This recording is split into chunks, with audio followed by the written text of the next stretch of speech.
Oke, tertera di display. Oke, tampilannya seperti ini ya. Ada bagian utamanya. Ini adalah cat untuk truss, bagian paling tengah. Kemudian di sini ada tegangan yang terukur oleh alat ini ya, tegangan baterai ini. Kemudian arus 0,1 ampere. Ini adalah trusnya 1 gram, harusnya ini 0 sih. Saya start.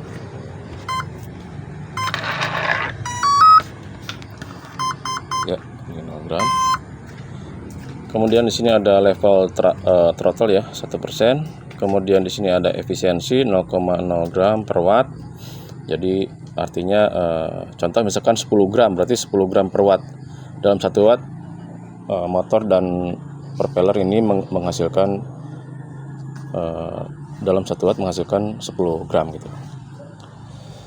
Kemudian ini wattnya ya, watt itu volt dikali arus. Kemudian ini ada sensor RPM. Oke, kita coba ya. Kita putar throttle-nya. Ini adalah potential throttle.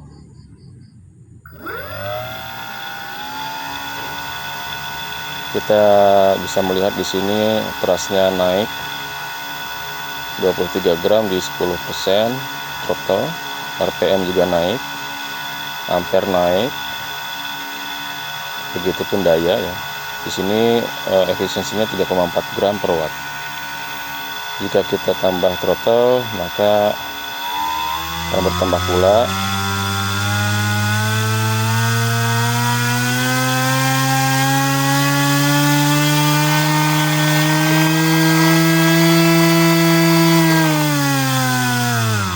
Oke, saya nggak berani tinggi-tinggi throttle-nya karena saya kira konstruksinya kurang begitu bagus.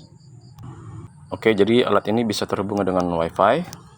Jadi kita bisa monitor segala parameter yang terbaca ya lewat telemetri menggunakan WiFi ya, jadi tidak jauh-jauh. Nah, caranya adalah kita pertama-tama hubungkan dulu WiFi-nya. Nah, ya, di sini ada brushless tester ya. Kita tunggu. Oke, udah terhubung. Di beberapa handphone bisa langsung muncul ya Captive portalnya. Kalau tidak terhubung, biasanya bisa klik ini nih, manage router. Nah, jadi seperti ini tampilan dari web server di dalam alat ini ya. Silau. Oke. Nah, ini udah berjalan ya. Jadi kalau di alatnya nanti kalau terhubung dengan WiFi nanti ada tulisannya di display Wi-Fi connected. Nah, apa yang bisa dilakukan di sini adalah kita bisa mengamati beberapa parameter yang ada di display tadi, tapi tentunya lebih lengkap dan lebih bagus ya, lebih berwarna.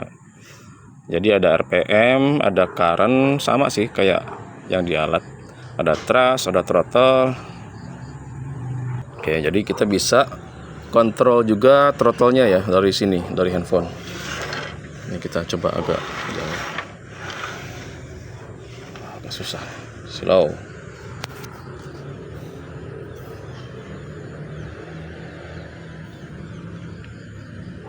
Oke, untuk mengontrol throttle kita bisa gerakan di slider di sini ya. Ini level throttle-nya kelihatan. Kemudian di sini juga ada chart yang menggambarkan besaran dari masing-masing parameter RPM, current, thrust, throttle, dan efisiensi. Di bawahnya ada dalam format angka, kemudian yang di sini adalah format chart atau grafik. Kalau kita tambah di sini throttle-nya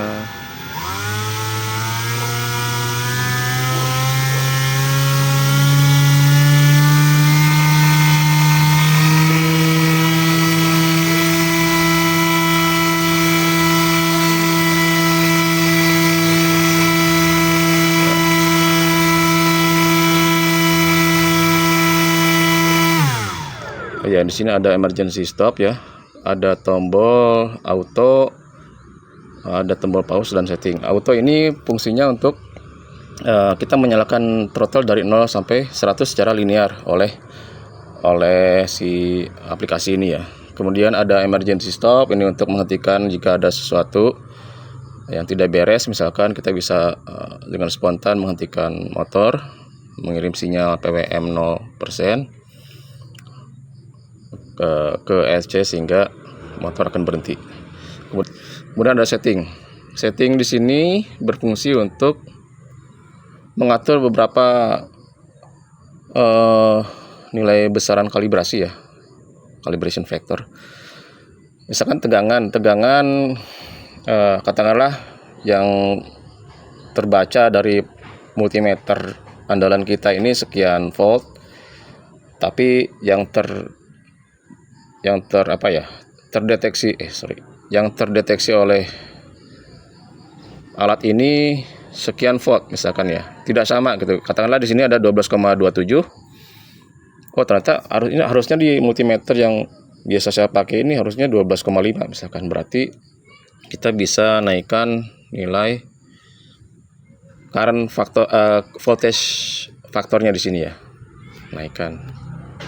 Nah untuk menghitung berapanya, misalkan tadi ya kasusnya di multimeter ya, atau di nilai yang ingin kita samakan, harusnya nih di multimeter kita itu tertulis 12,5 gitu ya.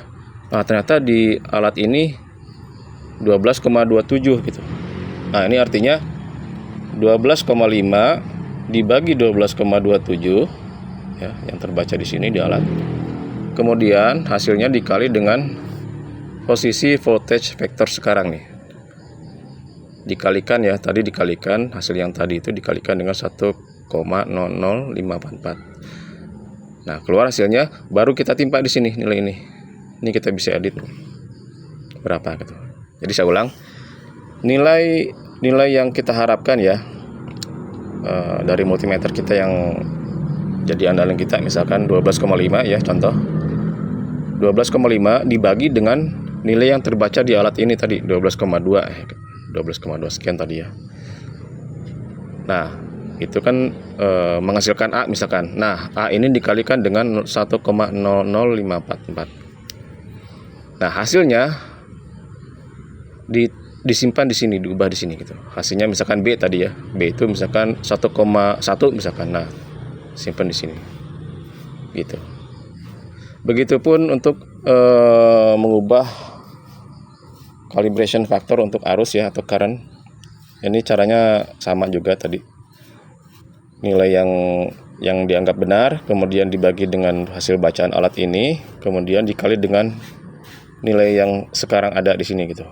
141, sekian. Untuk thrust factor juga sama begitu. Kemudian untuk ini untuk maksimum current. Jadi maksimum current ini untuk alat yang ini, maksimum current di 30 ampere karena shuntnya limitnya di situ ya, 30 ampere. Oke, kita sekarang coba auto.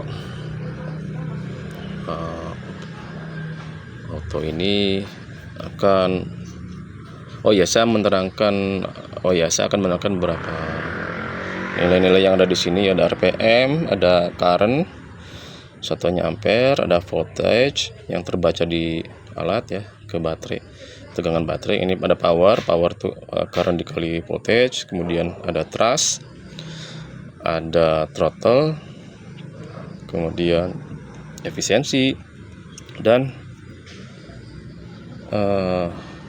kafe. Nah biasanya kalau kafe kan tanpa beban ya, ini dilepas nih si propeller, jadi hanya motor dan RPM. Jangan lupa RPM harus dipasang. Justru untuk pengetesan thrust, RPM sih rasanya tidak perlu ya, untuk mengetahui efisiensi. Untuk efisiensi tidak perlu. Tapi kalaupun dipasang ya nggak masalah sih. Jadi kita bisa tahu juga nih efisiensi sekian, RPM-nya berapa gitu.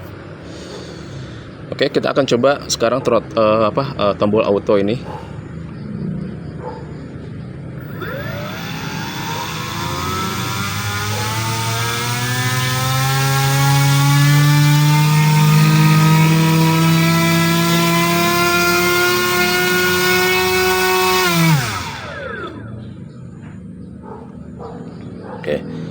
Jadi di sini kita bisa amati ya, pause dulu.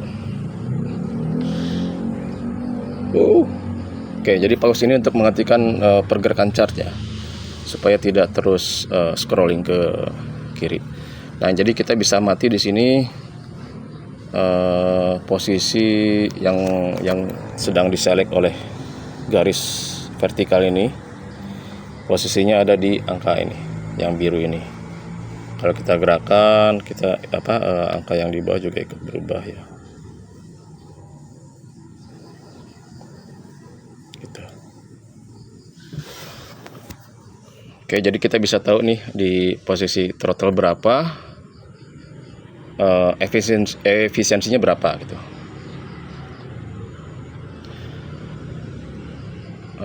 Saya rasa itu aja sih untuk penggunaan aplikasi webnya. Kemudian jika ingin kita kembali ke mode scrolling, kita bisa resum di sini, pijit resum. Oke, jadi tadi jika kita auto ya, misalkan kita akan stop di 30%. Stop. Nah, jadi kita bisa gunakan tombol emergency stop jika ada satu hal dan lainnya untuk menghentikan proses auto throttle gitu. Mungkin gitu aja sih yang bisa saya sampaikan tentang cara penggunaan dari alat ini. Oh ya, untuk menghentikan mode WiFi kita bisa disconnect ini ya, WiFi-nya, atau ya connect aja ke WiFi yang lain. Dan ini akan kembali ke mode normal ya, mode non WiFi.